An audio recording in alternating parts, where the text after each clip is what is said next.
True abundance comes especially in leanness. And what better time for the saints of St. Peter's to claim that for yourself. As people who are called to be about proclamation.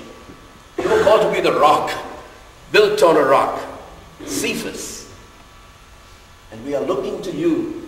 The diocese is looking to you. The church is looking to you to help us figure out how to journey through these times of leanness. Finally, I want to also remind you that the story of Christ's miracle in Cana reminds us of a versatility. Jesus, as soon as Mary says, we've got to do something about it, goes on to say, you know, what's this got to do with you and me?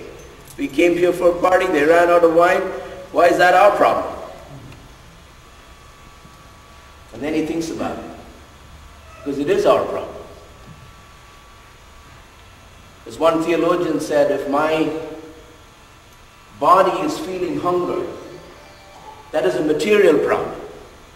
But if my neighbor is feeling hungry, that is my spiritual problem. That becomes my problem. Why?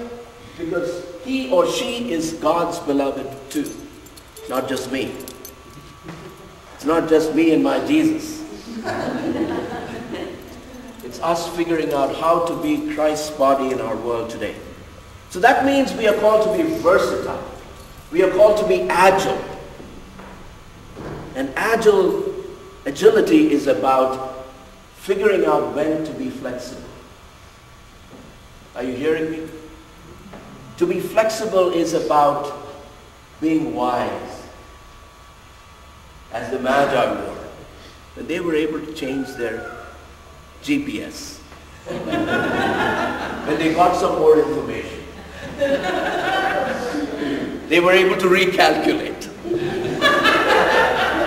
What does that mean to you as the saints of St. Peter's? How are you recalculating? How are you rebooting your system? What does that mean? How agile are you?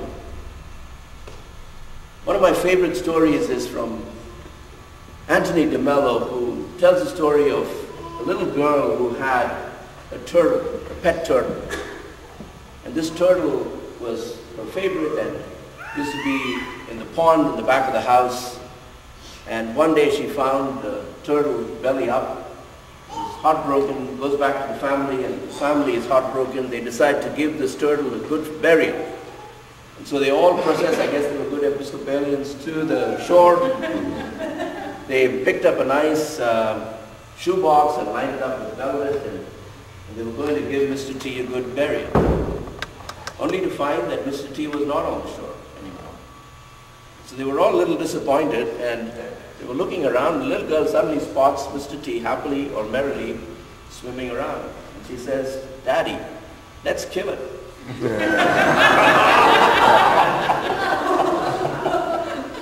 Are we willing to change our path?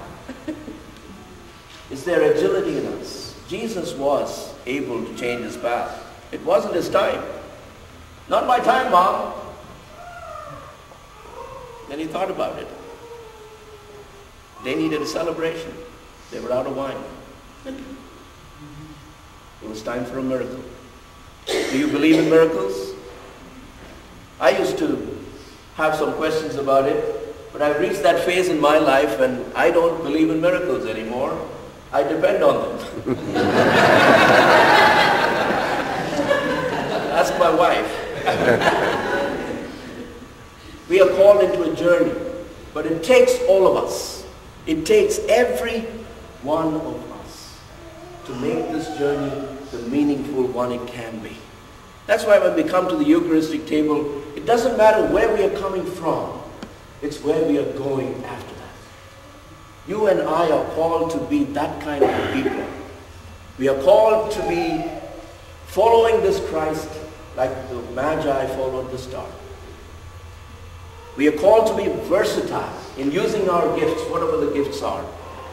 We are called to be agile. Let me close with these words from some saint somewhere who wrote this way. The church had four members of the church who were called everybody, somebody, anybody, and nobody. The church had financial problems, and everybody was asked to help. Everybody was sure that somebody would do it. Anybody could have done it. But you know who did it? Nobody.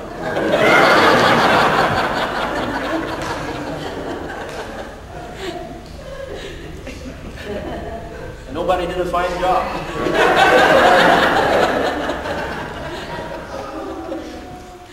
Then the church grounds needed some work. And somebody was asked to help. Somebody was angry about it, because anybody could have done it. And after all, it was everybody's job. In the end, it was left to nobody, and nobody did a fine job again. On and on this went. Every time something had to be done, nobody could always be counted on. Nobody visited the sick. Nobody cared about the poor. Nobody shared the faith. Nobody gave liberally. In fact, nobody was a very faithful member. And then one day, somebody decided to leave the church and took anybody and everybody with him. Guess who was left? Now, thank God that's funny.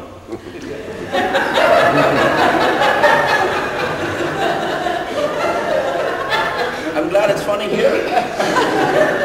It is not funny everywhere, unfortunately.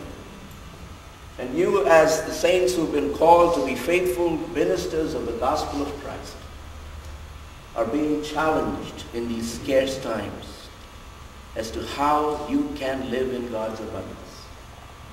God is calling you, as God called Peter, as God called Martin Luther King Jr., and God is calling you